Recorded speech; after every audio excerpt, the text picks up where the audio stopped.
Welcome to Leaders Arise with Joyful Julie. Join us as we explore life-changing, freedom-releasing biblical truths to empower leaders and patriots to reach their full potential, cancel out fraudulent beliefs, and increase in influence and financial success. Let's get started. Hi, Leaders Arise tribe. It's good to be with you again. I am just soaking in the presence of the Lord today. I had the privilege of going to a 4-day workshop where I was just ministered to and did a lot of soaking and did a lot of learning and did a lot of internal processing. And so there's so much going on in the world. And so today we're going to dive deep within our hearts, deep within our souls. And I just want you to breathe in and breathe out, and breathe in and breathe out. Breathe in the love of Jesus and connect to him and breathe out. I also just finished worshiping to one of my favorite worship artists, and his name is Jason Upton. And he has a wonderful song called Seek First.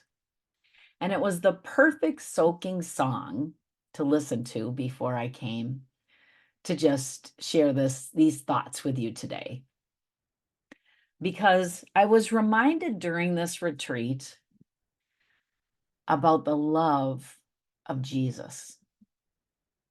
And everything I do is because of the love of the kingdom and how it has wooed my heart, and how I'm willing to die for the kingdom because of the beauty of what I've experienced in the kingdom.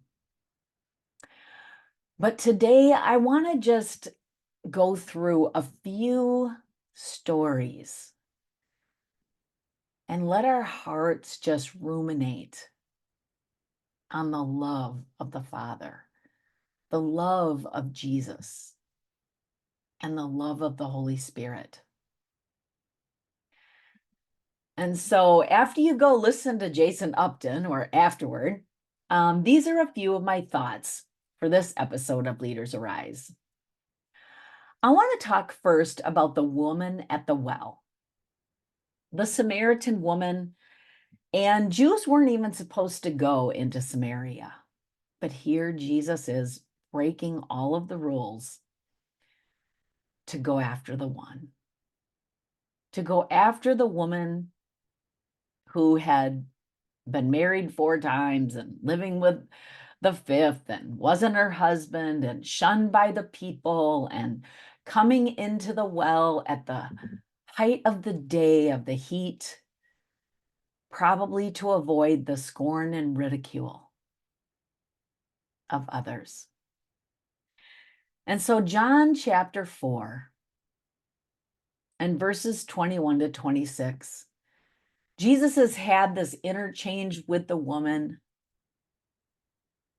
but I mostly want to focus on the fact that he was there sitting and talking to what others would label as an unlovely, as an invisible. And so if you're feeling unlovely or invisible or defeated today, I want you to know that Jesus is still wanting to release deep revelation to you about who he is, about the kingdom, and use your voice to do so, because he sees you, he loves you, and he sees your pain, but he releases grace and truth to the woman. And starting in verse 21, he releases a powerful truth to someone who didn't deserve it, but she became a messenger of the truth that set her free. And Jesus is talking and says, believe me, a time is coming when you shall worship the Father neither in this mountain nor in Jerusalem. Continuing on. But in verse 23, it says, a time is coming when the true, genuine worshipers will worship the Father in spirit and in truth. God is a spirit, and those who worship him must worship him in spirit and in truth. And the engagement with Jesus and the woman continues until she has to leave and go tell others who she has found and to share the good news. All because Jesus reaches out in his love. He reaches out in love and he extends grace and he gives truth that will set people free. He also does this for the woman caught in adultery. In John chapter 8, they have brought the woman caught in adultery to the feet of Jesus, trying to trap him so that he will experience their judgment and wrath. And he completely disarms the situation. But the woman has stayed in the dirt in front of him. And Jesus not only overcomes the spirit of religion that only wants to judge and inflict pain on the woman, but he sees her pain and he releases grace and he points to truth that she needs to hear as well. And in verse 10 and verse 1, Jesus raised himself up and he said to her, woman, where are your accusers? Has no man condemned you? Can you imagine in the midst of the judgment of Judaism in those days when she should have been stoned to death? Here Jesus is offering her hope and a way out. And she says, no one, Lord. And Jesus says, I do not condemn you either. He extends grace. But he doesn't leave her thinking that she can continue on in this manner for her own good, for the good of her future, he says.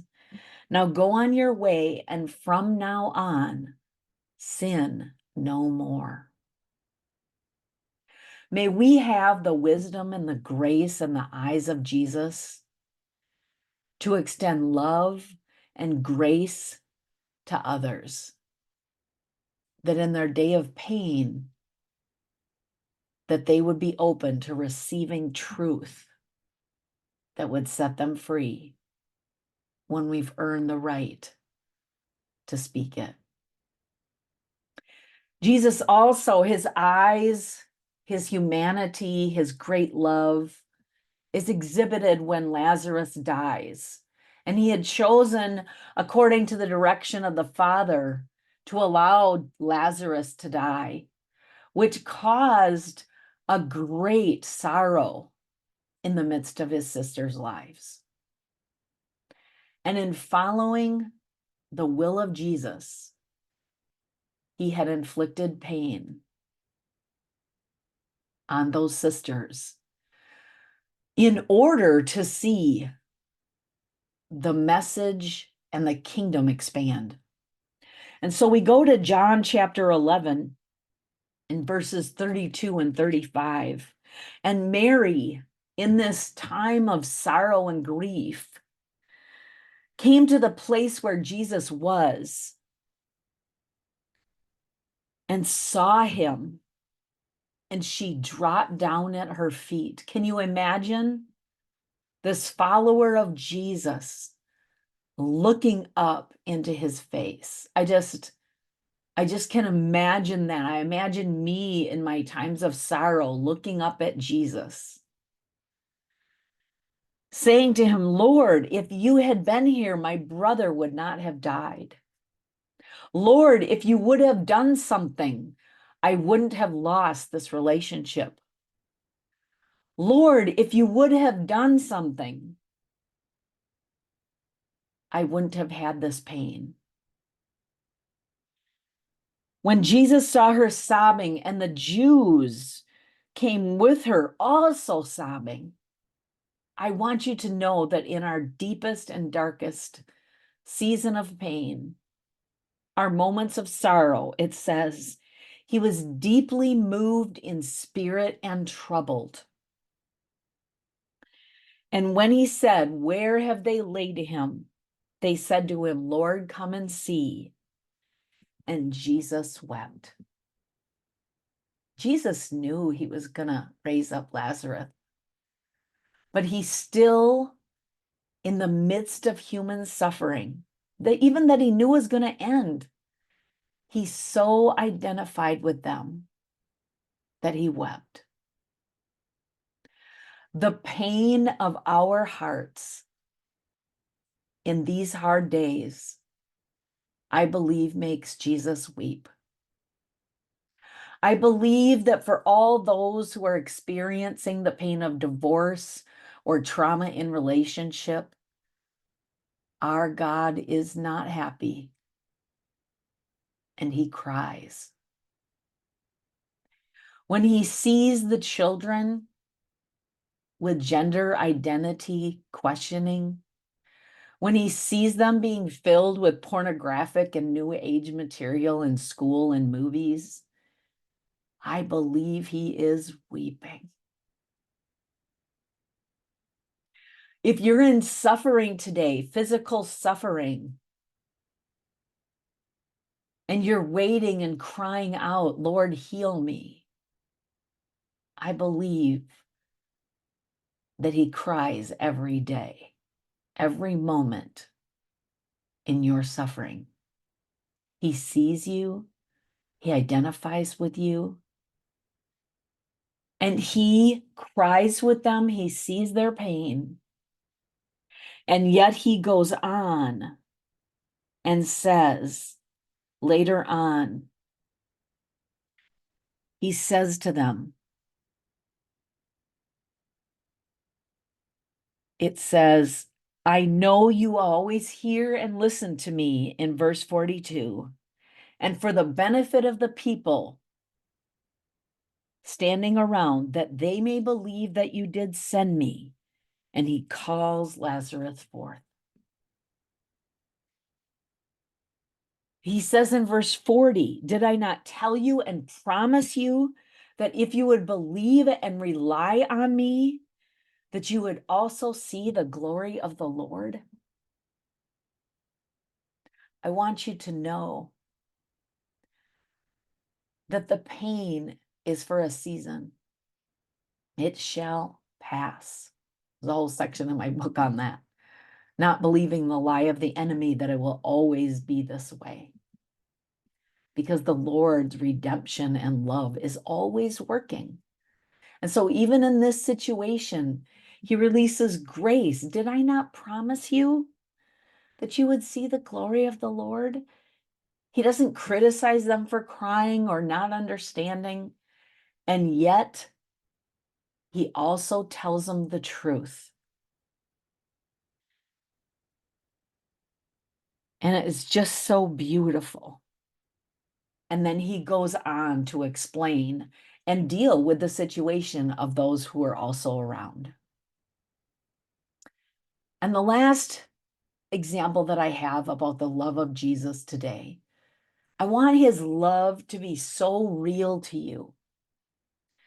Whether you're dealing with a financial difficulty, whether you're dealing with the loss of a child, the loss of a ministry position, whether you've been let go at work or have been unemployed and can't find work, I want you to know that the love of Jesus sees you.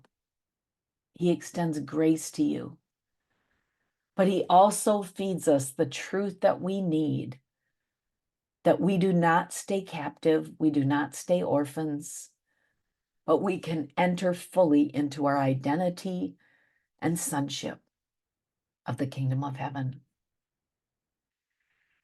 And when Jesus was coming into Jerusalem before being crucified, and he was overlooking the city, and in Luke chapter 19, and in verse 41, he's about to be crucified. Luke 19, verse 41. When he could have been thinking about his own pain, it says, and as he approached the city, he wept audibly over it, saying, would that you had known personally, even at last in your day, the things that would make for peace. And in the Amplified Bible, that word peace says the freedom from all distresses that are experienced as the result of sin. And upon your peace, your security, your safety, your prosperity, and happiness depends. But now they are hidden from your eyes. He sees you when you're in the struggle to get from where you are now to the abundant life, to the secure identity, to the peace on the inside that he's waiting to give you. He cries over the lost people. He cries, I believe, not only over the city, but for the joy set before him, he endured the pain, the joy of seeing you, that someday you would find him.